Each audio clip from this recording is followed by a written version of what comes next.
રામ રામ, જય Shri Krishna, good morning, જય માતાજી. સાથે સાથે આજે એમ કહી શકાય કે 15 ઓગસ્ટ છે, એટલે આપ સૌને સ્વતંત્રતા દિવસની અનેક અનેક શુભેચ્છાઓ.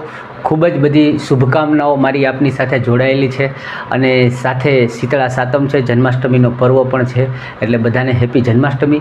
હવે આપણે મૂળ વિષય ઉપર આવી જઈએ કે આપણે પેપર સોલ્યુશનની અંદર કેવા પ્રશ્ન આવી રહ્યા છે, જેથી કરીને આવતી પરીક્ષા 1-2 દિવસમાં હોય, 8-10 દિવસમાં હોય, જે લોકોને પરીક્ષા છે એની સાથે સાથે તૈયારીઓ કેવી પ્રકારે કરવી, કેવા પ્રશ્નો આવી રહ્યા છે, એના ઉપર આપણે નજર મારતા જઈએ. સરસ મજાનું વિશ્લેષણ લાવ્યો છું, તમને મજા આવશે. એની જે કાંઈ પ્રશ્ન પૂછાણો એની આજુબાજુમાંથી કેવા પ્રશ્ન આવી શકે એની ડિટેલ પણ છે, થોડુંક વિશ્લેષણ પણ છે. તો ચાલુ કરીએ છીએ. 14 તારીખના રોજ જે પેપર લેવાયા એની આપણે ચર્ચા કરી રહ્યા છીએ. ઓકે, તો પહેલો પ્રશ્ન એવો પોલિટી, બંધારણમાંથી. હવે બંધારણમાંથી આપણને 7-7, 8-8 પ્રશ્ન ડેઇલીના પૂછી રહ્યા છે, એટલે આપણા માટે ખૂબ જ મહત્ત્વનું બંધારણ થઈ જાય છે. પહેલો પ્રશ્ન વાંચીએ કે બંધારણમાં કયું અનુચ્છેદ જે છે એ ન્યાયની સમીક્ષાની જરૂરિયાત પૂરી પાડે છે. કોઈને એવું લાગે કે મને ન્યાય થયો છે તો એની સમીક્ષા કરવી હોય તો એની જે જરૂરિયાત છે એ બંધારણના કયા આર્ટિકલે આપણને પૂરી પાડી છે? તો અનુચ્છેદ 13 જે છે એ એક તો આપણને ન્યાય સામે એની સમીક્ષા અને એની જરૂરિયાતો પૂરી પાડે છે, અને ઓપ્શનની અંદર અનુચ્છેદ 13 આપવામાં આવેલું હતું. એની સાથે સાથે બીજા 2 આર્ટિકલ છે, આર્ટિકલ 32 એટલે 32 જે છે એ પણ આપણે ન્યાયની સમીક્ષા માટે છે, અને 226 જે છે એ પણ આપણને ન્યાયની સમીક્ષા માટે આપવામાં આવેલું છે. એના બાદ વાત કરીએ તો ઇતિહાસમાંથી વંશ હોય જે કાંઈ એના સ્થાપકો પૂછે છે. એવો જ એક પ્રશ્ન આવ્યો કે પાલ વંશની સ્થાપના જે છે, અથવા તો એના પ્રથમ શાસક કયા હતા કે જેને પાલ વંશની સ્થાપના કરી? તો એનું નામ જે પાલની સાથે ગોપાલ નામ યાદ રાખી લઈએ, અને ઈસવીસન 750ની અંદર પાલ વંશ જે છે એ સ્થપાયો હતો. પછીનો પ્રશ્ન આવ્યો 106મો બંધારણીય સુધારો જે છે એની આસપાસના પ્રશ્નો પૂછાયા. તો એમાં શું પૂછવામાં આવ્યું કે ભાઈ 106મો બંધારણીય સુધારો છે નીચે પૈકી કોની સાથે સંબંધ દર્શાવે છે? એક કરતાં વધારે ઓપ્શન હતા, અને એમાંથી તમારે પહેલું, બીજું, ચોથું આ પ્રમાણે જવાબ આપવાનો હતો. તો એની વાત કરી લઈએ કે ભાઈ 2023ની અંદર 106મો સુધારો થયેલો હતો, જે નારી શક્તિ વંદના તરીકે પણ ઓળખાય છે. બરાબર, સેકન્ડ નેમ એનું એ છે. અને એ લોકસભામાં એટલે કે ભાઈ આપણે એમ કહીએ રાજકારણની અંદર બરાબર 33% જેટલી સ્ત્રી અનામતની વાત કરે છે, અને 15 વર્ષ માટે આ જે કાંઈ સુધારો છે એને અમલમાં રાખવાની વાત કરવામાં આવી છે. આગળનો પ્રશ્ન જોઈએ તો કરંટ અફેરમાંથી એવો સ્પેડેક્સ નામ આપ્યું છે. સ્પેડેક્સ મિશન દ્વારા કયો દેશ અંતરિક્ષમાં સેટેલાઇટ જોડવાનું કાર્ય કરવાનું છે? બરાબર છે, અને એ આવું કાર્ય કરવા માટે ચોથો દેશ બની ગયો. તો એવો દેશ જે છે આપણે ભારતે બન્યા છીએ. એને ભારતની ઈસરો સંસ્થા છે એણે સ્પાડેક્સ નામનું મિશન લોન્ચ કર્યું છે. બરાબર, અને એની અંદર આપણે આવી સેટેલાઇટ્સો જોડવાની અંદર આપણા જે 3 દેશ હતા એમાંનું આપણે ચોથું બન્યા. પહેલું હતું અમેરિકા હતું, બીજું ચીન હતું, અને રશિયા હતું. આપણે ચોથું દેશ જે છે આ યાદીની અંદર સમાવેશ થઈ ગયા છે. 16 જાન્યુઆરી 2025 આ સ્પેડેક્સ મિશન જે છે એનું આપણે સફળ પ્રયોગ કર્યું, અને પરીક્ષણની અંદર આપણે સફળ થયા છીએ. પછીનો પ્રશ્ન આવ્યો ગીતાંજલિ જે છે એ કયા પ્રકારનું પુસ્તક અથવા તો કયા પ્રકારની આખી રચના છે? તો એ આ તમને ખ્યાલ હશે કવિતા સંગ્રહ છે, રવિન્દ્રનાથ ટાગોર દ્વારા લખવામાં આવેલું હતું, અને એના જ માટે એને સાહિત્યનો નોબેલ મેળવેલો હતો, અને 1913ની અંદર એમને આ સાહિત્યનો નોબેલ પુરસ્કાર મળેલો હતો. હવે આની અંદર કયા પ્રકારની કવિતાઓ છે? તો કે ભાઈ અધ્યાત્મને લગતી અને સાથે સાથે ભક્તિ રસ માટેની કવિતાઓનો આખો આ સંગ્રહ છે. એના પછીનો પ્રશ્ન એવો કરંટ અફેરમાંથી કે જામ્બિયાની કઈ નદીને ચીન દ્વારા એસિડિક કચરો નાખી અને પ્રદૂષિત કરવાનો આરોપ કરવામાં આવ્યો છે? તો નદીનું નામ છે કોમ્ફ્યુ નદી, અને આ જામ્બિયા જે દેશ છે એની એક નદી છે, અને ચીન જે છે એના અંદર એસિડિક કચરો ફેંકી અને પ્રદૂષિત કરી રહ્યું છે. આ કરંટ અફેરનો પ્રશ્ન હતો. પછી પ્રશ્ન આવ્યો અગ્નિ પ્રાઇમ મિસાઇલની વિશેષતા દર્શાવો. તો એમાં પણ એક કરતાં વધારે ઓપ્શન હતા, એને તમારે જોવાના હતા 4 ઓપ્શન ને. એના પછી કે ભાઈ પહેલું, બીજું ઓપ્શન સાચું છે, એક ને ત્રીજું ઓપ્શન સાચું છે. એ તો બેલેસ્ટિક મિસાઇલ છે એવું એક ઓપ્શન એવું. બીજું હતું મોબાઈલથી લોન્ચિંગ કરી શકાય છે. ત્રીજું હતું એના અંદર ક્રાયોજેનિક એન્જિન ફિટ કરવામાં આવેલું છે. ઓકે, તો આનો રાઈટ આન્સર એ હતો કે બેલેસ્ટિક મિસાઇલ છે અને મોબાઈલથી લોન્ચિંગ કરી શકાય છે. ક્રાયોજેનિક એ જે એન્જિન છે ને એ અંતરિક્ષમાં મોકલવા માટે જે કંઈ આપણે રોકેટ્સ બનાવતા હોઈએ એના અંદર વપરાતું હોય છે. આમાં ક્રાયોજેનિક આવશે નહીં. અને આની રેન્જ છે 1 થી 2000 કિલોમીટર સુધીની છે.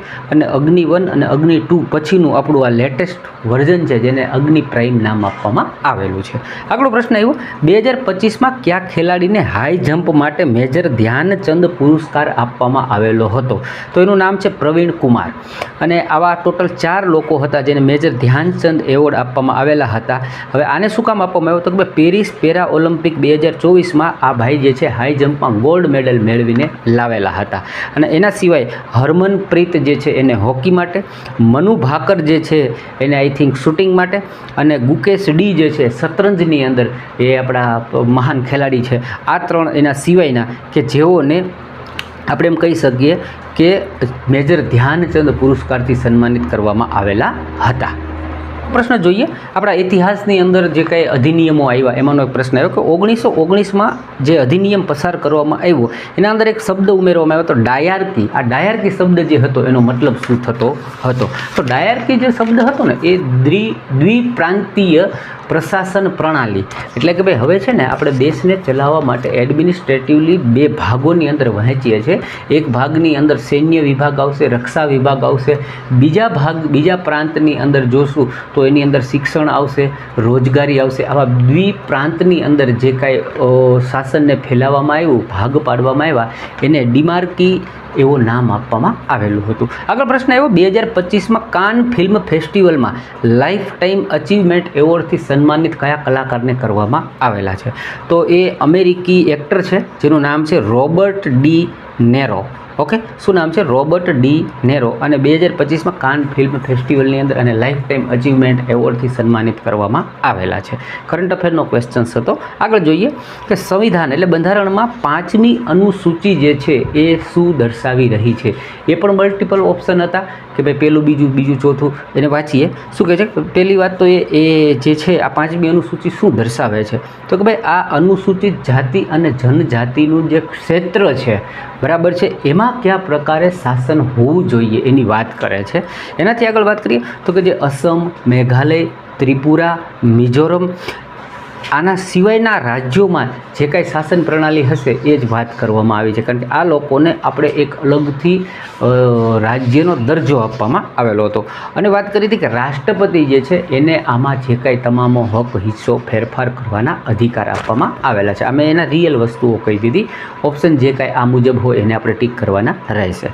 આગળનો પ્રશ્ન આવ્યો કે આરટીઆઈ રાઇટ ટુ ઇન્ફોર્મેશન માહિતીનો અધિકાર જે છે બરાબર એને બંધારણના કયા અનુચ્છેદની અંદરથી વ્યાખ્યાયિત કરવામાં આવ્યો છે?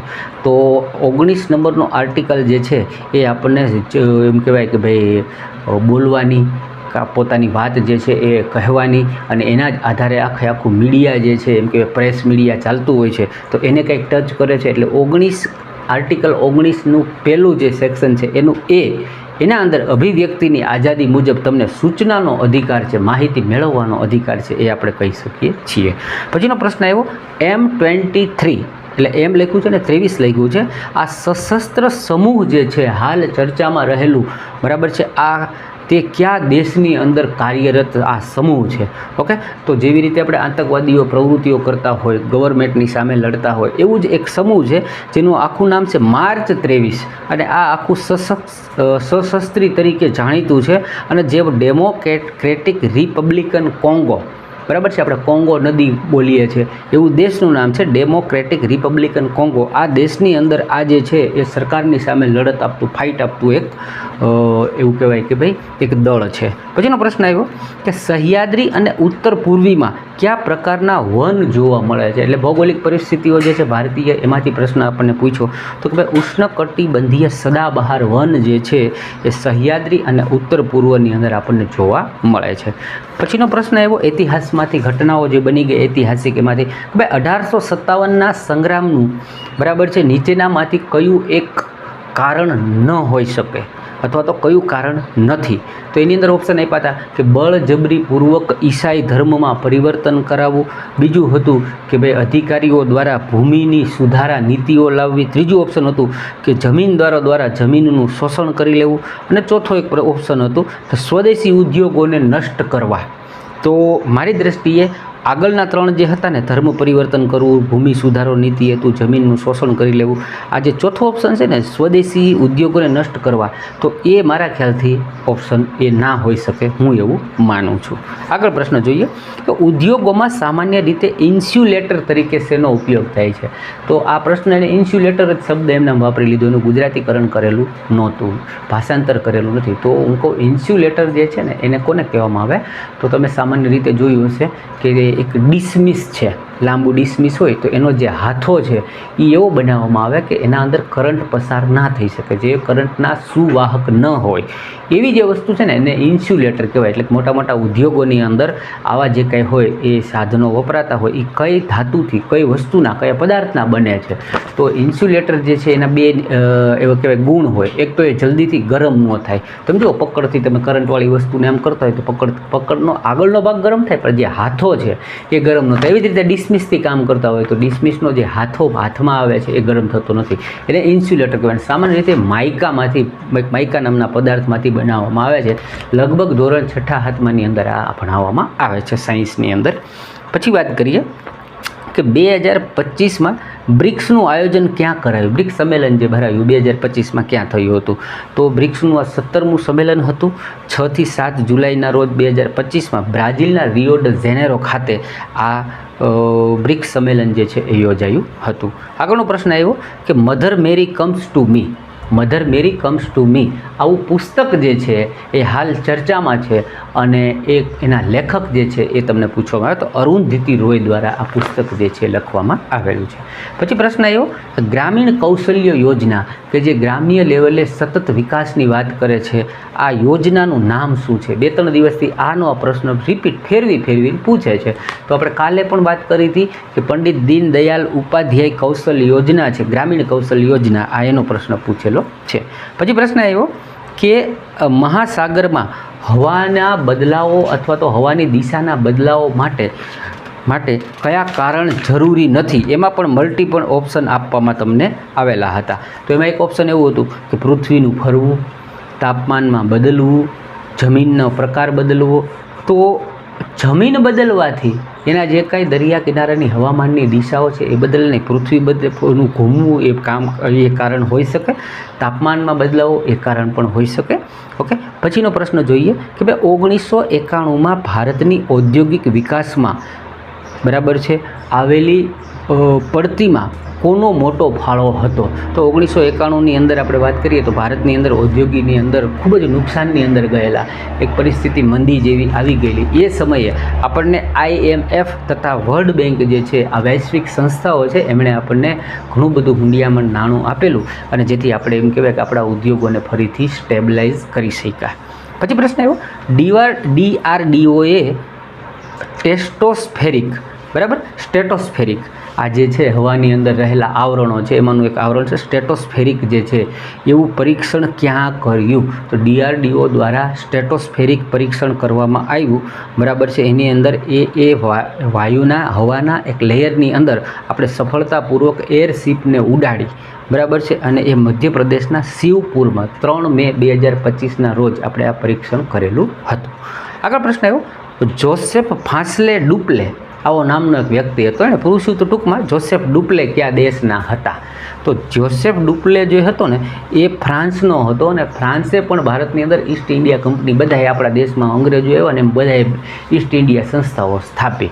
બરાબર, આ કંપની જે સ્થાપી એનો એ ગવર્નર જનરલ હતો, અને એને પણ ભારત ઉપર સત્તામાં રસ હતો, એટલે એણે પણ અંગ્રેજો સામે, બ્રિટિશરો સામે યુદ્ધો કરેલા, અને એમાંનો એક યુદ્ધ છે કર્ણાટકનો વિગ્રહ અથવા તો કર્ણાટકનું યુદ્ધ ઓળખાય છે કે એણે અંગ્રેજો સાથે કરેલું હતું.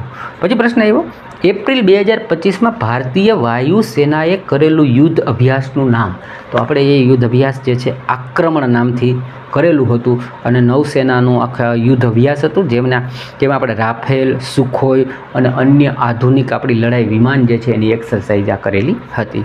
પછી પ્રશ્ન જોઈએ 1994માં ઇન્ફોસિસ સેન્ટર જે છે એ ક્યાં સ્થાપવામાં આવ્યું? તો ઇન્ફોસિસ જે છે ને એ મારા ખ્યાલથી 1982 આસપાસ એ સ્થાપવામાં આવ્યું હતું અને 1994માં એનું હેડક્વાર્ટરને બધું ચેન્જ કર્યું અને બેંગ્લોર કર્ણાટકમાં એને પછી ફરીથી રીએસ્ટાબ્લિશ કરવામાં આવેલી, એટલે એનું પ્રશ્નનો આન્સર થશે બેંગ્લોર કર્ણાટક. પછી પ્રશ્ન જોઈએ તો કે ફોલ્ડર બનાવવા માટેના સ્ટેપ અથવા મહત્ત્વપૂર્ણ વસ્તુઓ શું હોય છે? તો એ તો સિમ્પલી પીસી વાપરતા હોય તમારે ફોલ્ડર બનાવવું છે, જે સ્પેસ ઉપર ત્યાં તમે રાઈટ ક્લિક કરો એટલે ન્યૂના ઓપ્શન આવે, એમાંથી ફોલ્ડર બનાવી શકો.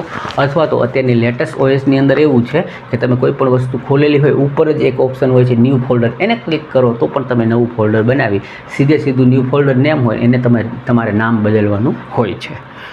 આગળ જોઈએ કે લોર્ડ રિપનના નામથી બનેલું એક બિલ્ડિંગ જે હાલ સરકારી ઓફિસ તરીકે કાર્યરત છે એ ક્યાં આવેલી છે? તો લોર્ડ રિપનને તમે કાંઈ આમ યાદ કરો છો કોની સાથે સંબંધ, કદાચ પંચાયતી રાજ કે આવું કંઈ તમને યાદ આવે છે એની સાથે જોડાયેલા હોય એવા, તો એના નામથી ઓફિસ છે ચેન્નઈ કોર્પોરેશન રિપન બિલ્ડિંગ નામથી ઓળખાય છે અને ચેન્નઈની અંદર આ બિલ્ડિંગ જે છે આવેલી છે. આગળ પ્રશ્ન આવ્યો કે રામ ગોપાલ એટલે મેજર રામ ગોપાલ, આપણા રામ ગોપાલ ફિલ્મવાળોની રામ ગોપાલને કયા સન્માનથી હાલ નવાજવામાં આવ્યા? તો આંધ્રપ્રદેશના મેજર રામ ગોપાલને મે મહિના 2025માં કીર્તિ ચક્રથી રાષ્ટ્રપતિ દ્વારા સન્માનિત કરવામાં આવેલા છે. આગળનો પ્રશ્ન જોઈએ, બ્રિટિશ સમયે ભારત મુખ્યત્વે શું નિકાસ કરતું હતું? બરાબર, એમાં પણ ઘણા બધા અલગ અલગ ઓપ્શન હતા. તો બ્રિટિશ સમયે ભારત જે છે એ મુખ્યત્વે શું નિકાસ કરતા હતા? તો મને બધાને ખ્યાલ છે કે આપણે ત્યારે કાચો માલ જે છે અંગ્રેજોને આપતા હતા ને અંગ્રેજો એને જ પાછું પોલિશિંગ કરી એની અંદર કંઈક ને કંઈક ચેન્જીસ કરી અને ફરીથી ભારતની અંદર અથવા તો બધા દેશોમાં એ વેચતા હતા. તો એક ઓપ્શન એવું હતું કે કાચો માલ. તો આપણે એ સમયે કાચો માલ જે છે એ અંગ્રેજોને અથવા તો નિકાસ કરી રહ્યા હતા. ઘણા બધા પ્રશ્નો જે છે એને સારી રીતે ચર્ચા કરી, સમજ્યા. તમારી એક ફરજ છે, વિડીયોને લાઇક અચૂકથી કરજો, ચેનલને સબસ્ક્રાઈબ કરો. તહેવારનો સમય છે તો તહેવારને ઉજવો, પણ સાથે સાથે તમારા સપનાને પણ હું થોડું પુશ આપતો રહું એના માટે આ વિડીયો જે છે મને પણ તહેવાર હોવા છતાં બનાવ્યો છે. ખુશ રહો, મસ્ત રહો અને સરસ મજાની તૈયારી કરો. આવજો.